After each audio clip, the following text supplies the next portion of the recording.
The next series of bikes I want to talk about, again, are Suzuki's, but taking a bit of a journey on the evolution of Suzuki's two-strokes.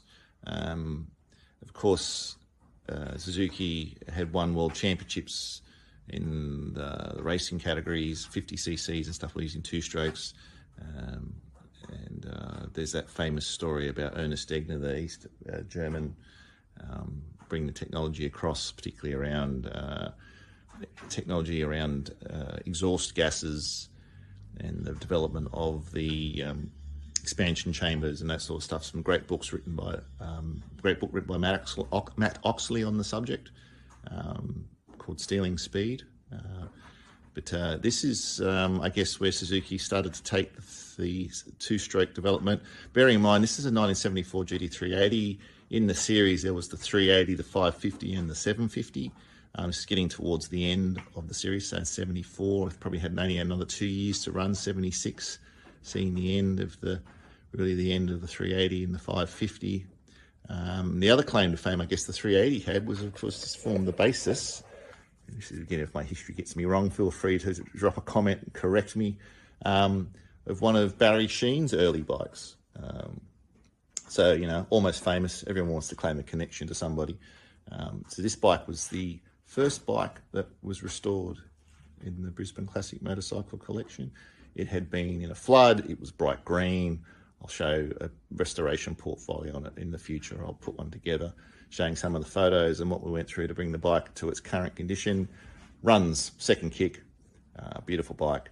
But it also gives you a bit of a story about how two-strokes evolved. So this is really utilitarian transport.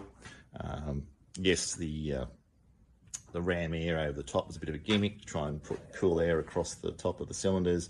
Early developments with the three-cylinder had issues with the running temperature of the middle cylinder. So different things like trying to jet them richer to run cooler, putting aluminium or sort of putting covers over the top of the cylinders to scoop air. It runs fine. If you don't rev the crap out of it, it's not really an issue. And of course, the other thing, style over weight, form over function, running the 3 into 4 exhaust system. So how does that work? Well, the bottom exhaust there is actually split from the middle cylinder. I'll just duck around here, I'll show you. I don't think you can actually see it. But if you come down there underneath, you might just be able to see in there. Probably not. But the middle cylinder runs into the two bottom ones, very much style. No real work on the expansion chamber concept on this bike. It really is just design. But again, you know, we've got in our Sounds of Two-Stroke series, we have to have this bike running, and you can hear it. It sounds like nice, crisp and sharp. Runs ignition points, so still old school technology there. But they've been set, I think, 8 years ago, haven't required any change. Although it does run, the drive to the points is plastic, and it did shear that once on a run about 5 kilometres from home. It was a long walk in the helmet and the heat. This is having a quick look at the clock set on the GT380. Very simple for its time, although what people may notice in the middle here is gear position lever, digital lever, which digital number tells you the gear in. Red line's at 8,000, although really in respect to its age, never gets anywhere close to that these days.